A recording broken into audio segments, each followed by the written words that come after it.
Este tipo aprovechó la oportunidad para arrebatarme a mi hija. Y créame que a mí me duele no haber podido tener la fuerza para poder alcanzarlo.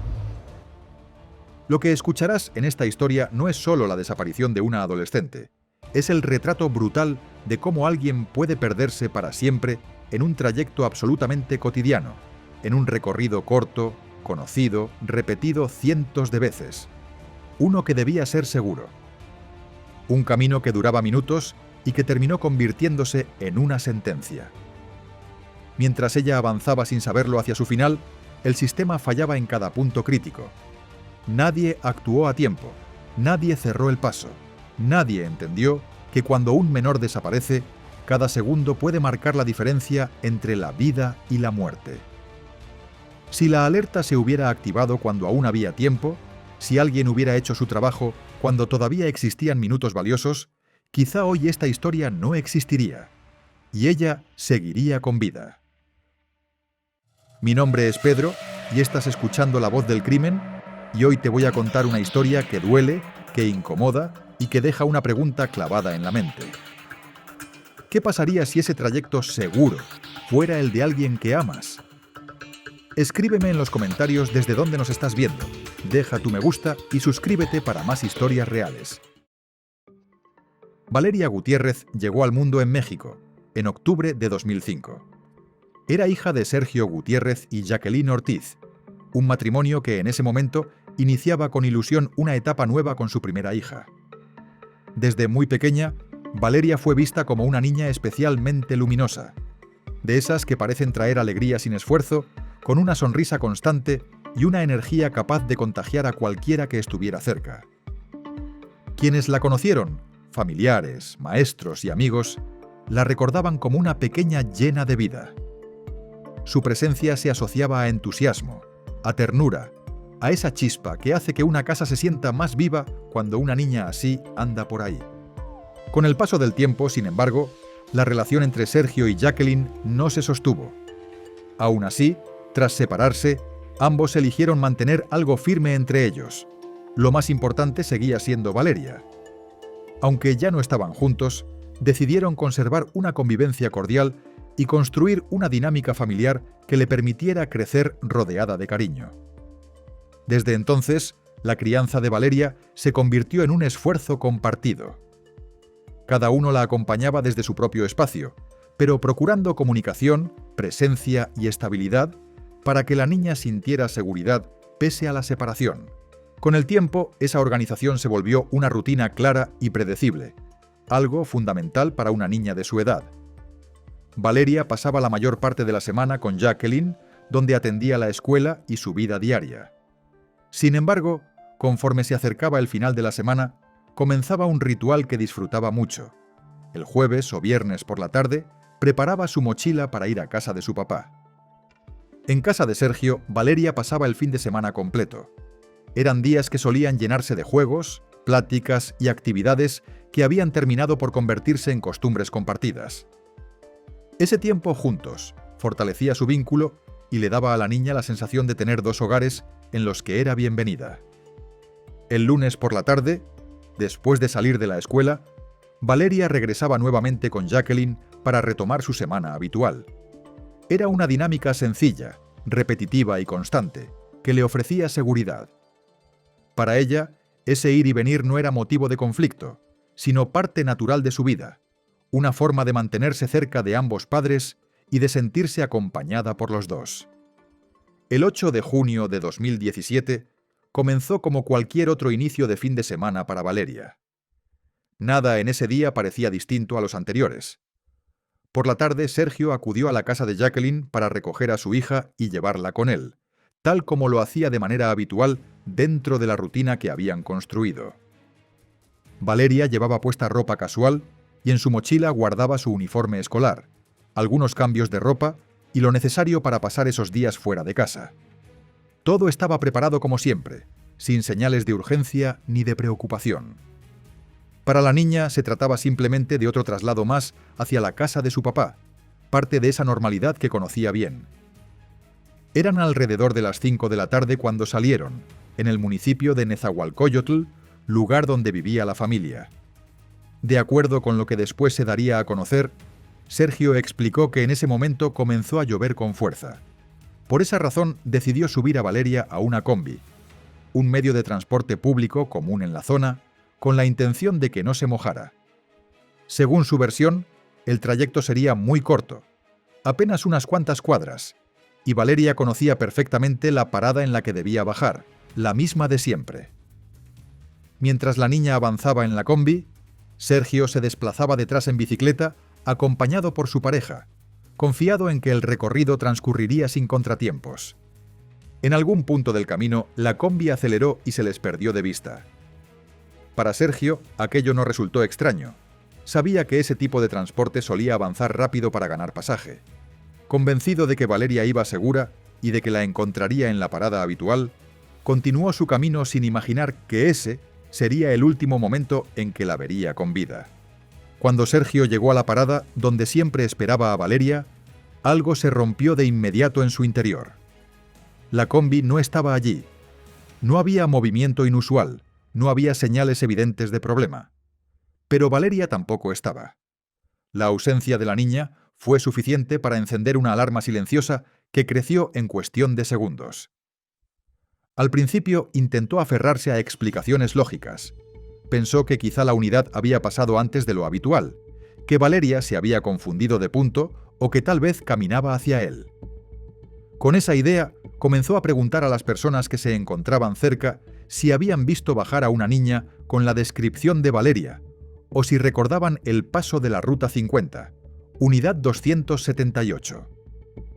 Las respuestas fueron vagas o inexistentes. Nadie parecía haber visto nada. La inquietud pronto se transformó en desesperación. Sergio decidió llamar a Jacqueline para contarle lo ocurrido. Ella salió de su casa casi de inmediato, llevando consigo una fotografía reciente de su hija. A partir de ese momento, ambos comenzaron a recorrer las calles cercanas, deteniéndose en cada parada, hablando con vendedores, vecinos y transeúntes, buscando cualquier rastro, cualquier detalle que indicara por dónde podía haber pasado Valeria. Sin embargo, conforme avanzaban los minutos, la realidad se volvía más dura.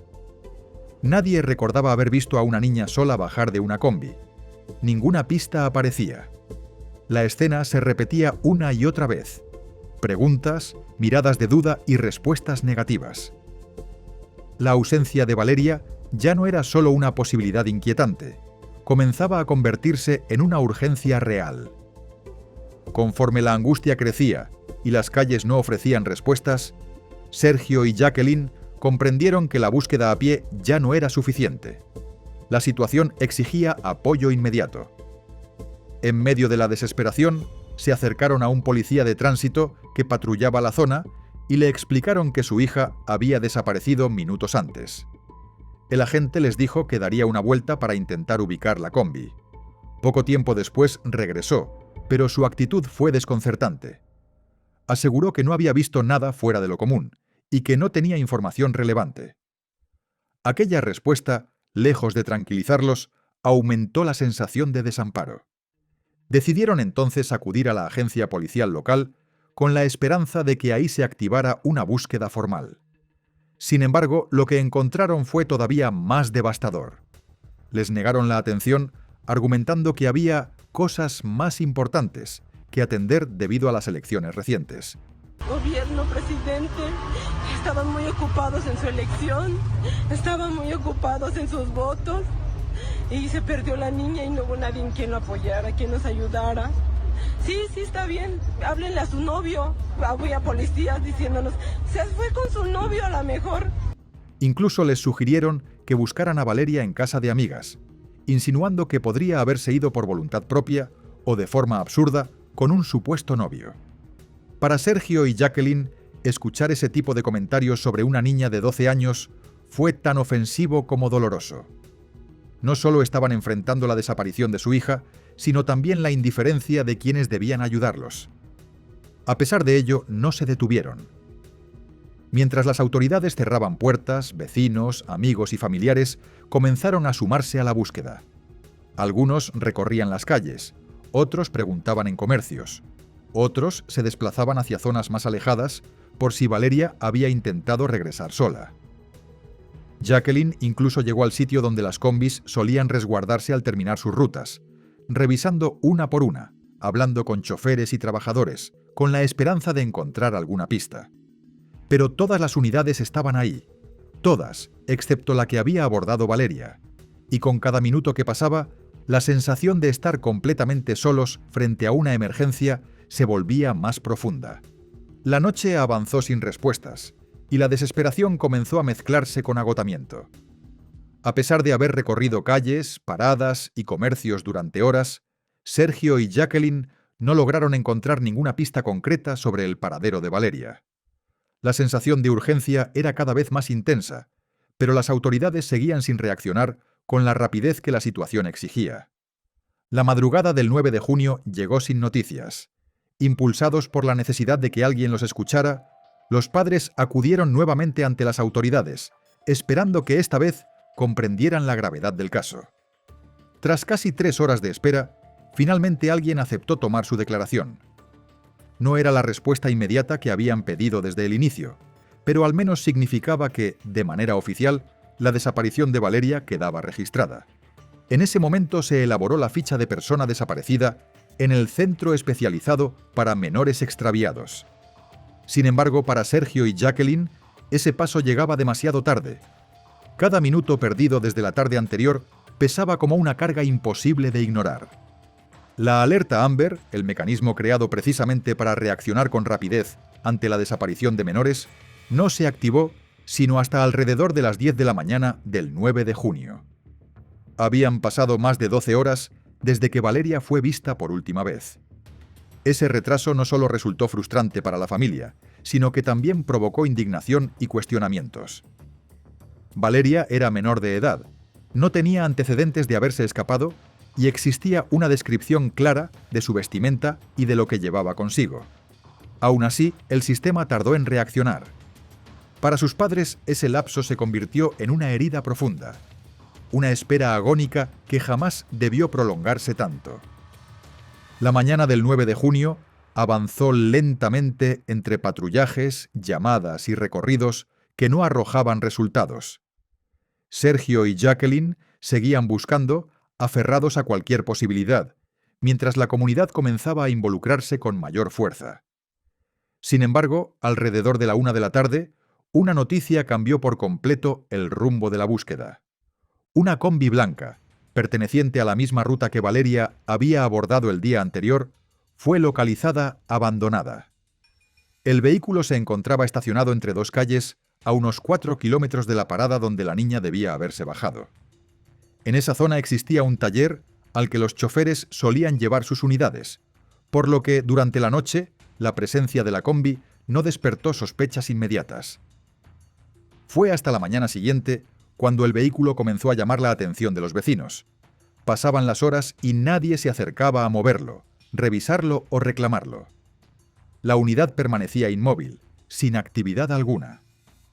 Esa quietud prolongada generó inquietud, y uno de los vecinos decidió acercarse para ver qué ocurría en su interior. Lo que encontró fue devastador. En el asiento trasero de la combi se encontraba el cuerpo de una niña vestida con uniforme escolar. El vecino, impactado, dio aviso inmediato a las autoridades. Al llegar, los agentes confirmaron la identidad. Se trataba de Valeria. Para la familia, la noticia fue un golpe imposible de describir. La búsqueda había terminado, pero no de la forma que esperaban. La niña, que apenas un día antes se preparaba para pasar un fin de semana más con su papá, había sido encontrada sin vida, dentro de un vehículo que había permanecido visible para todos desde la noche anterior. Se está rumorando que hubo una negligencia de mi parte por haber puesto a mi hija en un transporte. Este tipo aprovechó la oportunidad para arrebatarme a mi hija. Y créame que a mí me duele no haber podido tener la fuerza para poder alcanzarlo. La zona fue acordonada y el cuerpo trasladado para los estudios correspondientes. Mientras tanto, la comunidad quedaba sumida en el desconcierto y el dolor, consciente de que la tragedia había ocurrido a la vista de todos, sin que nadie imaginara lo que aquella combi ocultaba. El traslado del cuerpo de Valeria marcó el inicio de una etapa aún más dolorosa para su familia. La autopsia confirmó que la causa de muerte había sido asfixia, producto de un forcejeo violento que terminó provocándole la fractura de uno de los huesos del cuello. Los peritos también determinaron que la niña presentaba signos de abuso sexual post-mortem, un dato que añadió un nivel de crueldad todavía más devastador al caso. A ese golpe se sumó la forma en la que se manejaron los procedimientos posteriores. La familia tuvo que esperar casi un día completo para que les entregaran el cuerpo. Las autoridades argumentaron que se estaban realizando diversas pruebas periciales, entre ellas la búsqueda de ADN en distintas partes del cuerpo de Valeria. Finalmente, informaron que habían obtenido una muestra lo suficientemente clara como para compararla con la de cualquier posible sospechoso. Sin embargo, comenzaron a surgir inconsistencias que llamaron poderosamente la atención. La ropa con la que Valeria fue encontrada no coincidía con la que llevaba puesta al salir de casa. Según Sergio y Jacqueline, la niña había salido con ropa de calle, un pantalón de mezclilla azul claro, una blusa morada y una chaqueta en tonos similares. Esa misma descripción aparecía incluso en la alerta Amber. Aún así, dentro de la combi, el cuerpo fue hallado vestido con su uniforme escolar, el cual además presentaba rasgaduras evidentes. Las dudas aumentaron cuando se confirmó que los objetos personales de Valeria no estaban en la escena. Su mochila no apareció, tampoco los cambios de ropa que llevaba ni sus pertenencias habituales.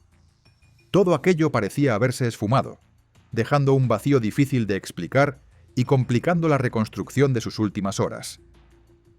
Estas irregularidades comenzaron a generar cuestionamientos tanto en la familia como en la comunidad. No solo se trataba del horror evidente de la tragedia, sino de una serie de detalles contradictorios que parecían señalar fallas graves, descuidos o posibles manipulaciones en las primeras etapas de la investigación. Cada pieza que faltaba hacía que el caso se volviera más confuso y doloroso.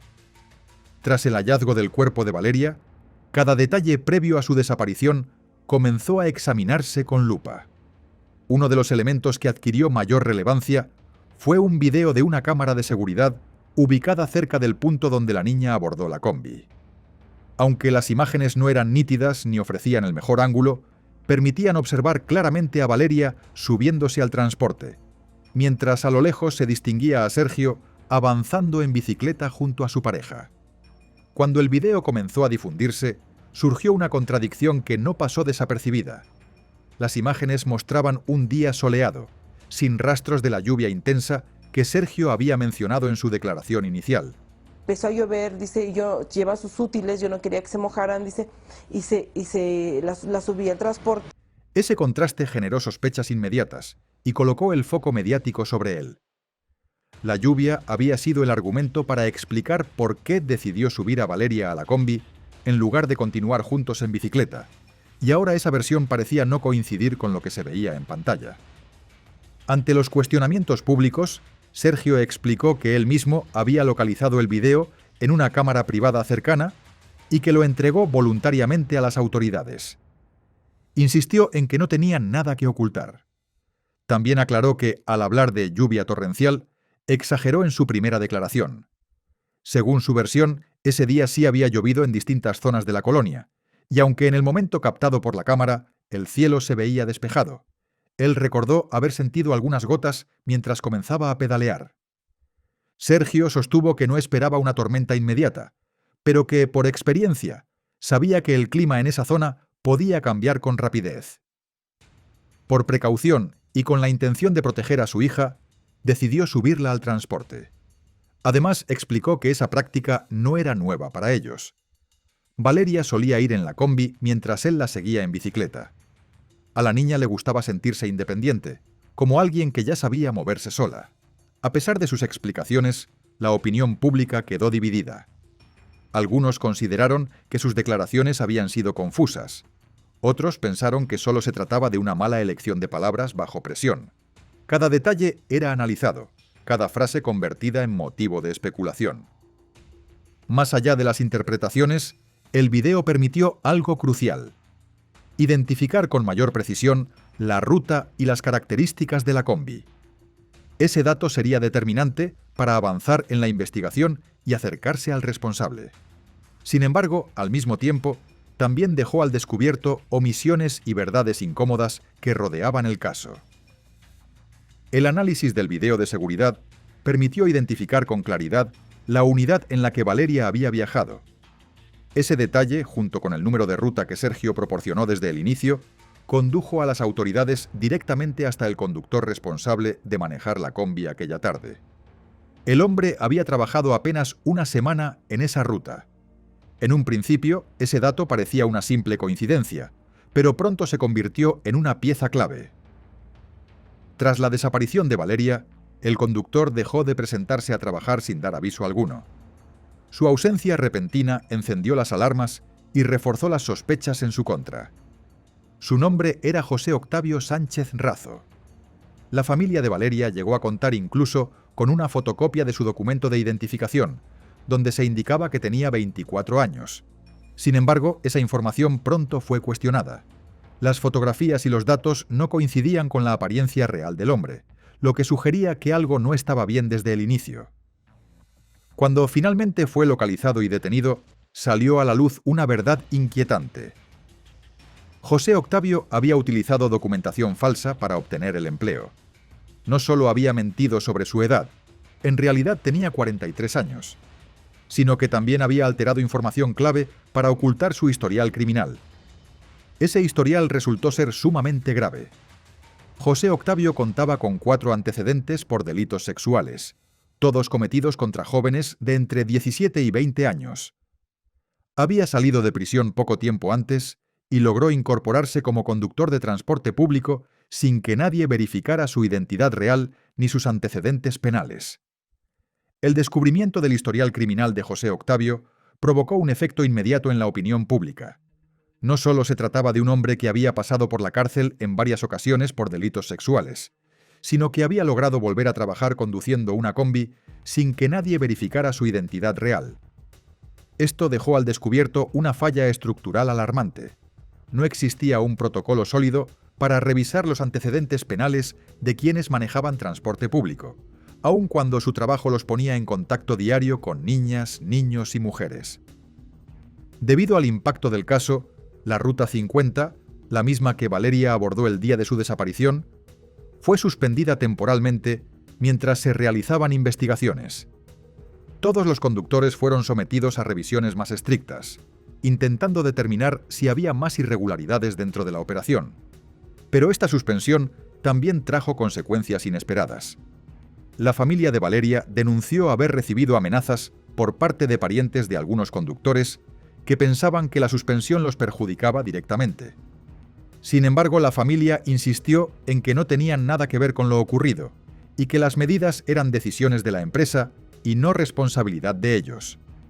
La detención de José Octavio marcó un punto decisivo en la investigación. Con su captura, las autoridades avanzaron rápidamente en el proceso, apoyándose en una prueba clave: el material genético obtenido del cuerpo de Valeria. Al comparar esa muestra de ADN con la del conductor, el resultado fue contundente: coincidencia total. A esta evidencia científica se sumó la confesión de José Octavio durante los interrogatorios. Con ambos elementos, las autoridades consideraron que el caso estaba prácticamente resuelto. El hombre fue enviado a un centro penitenciario mientras se preparaba su proceso penal. Para la opinión pública, el mensaje parecía claro: el responsable había sido identificado y estaba bajo custodia. Aunque el caso estaba avanzando en términos judiciales, había una tensión palpable alrededor del acusado. No era un hombre cualquiera dentro de la prisión. Era alguien con un historial por delitos sexuales y que ahora había sido señalado directamente en el asesinato de una menor, circunstancias que suelen ubicar a un reo en una posición extremadamente vulnerable dentro del ambiente carcelario. Aún así, las autoridades aseguraban tenerlo bajo control.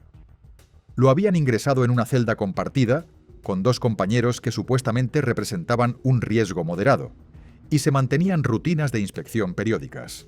Para la opinión pública, el mensaje era claro: la justicia había dado un paso firme al capturar al agresor.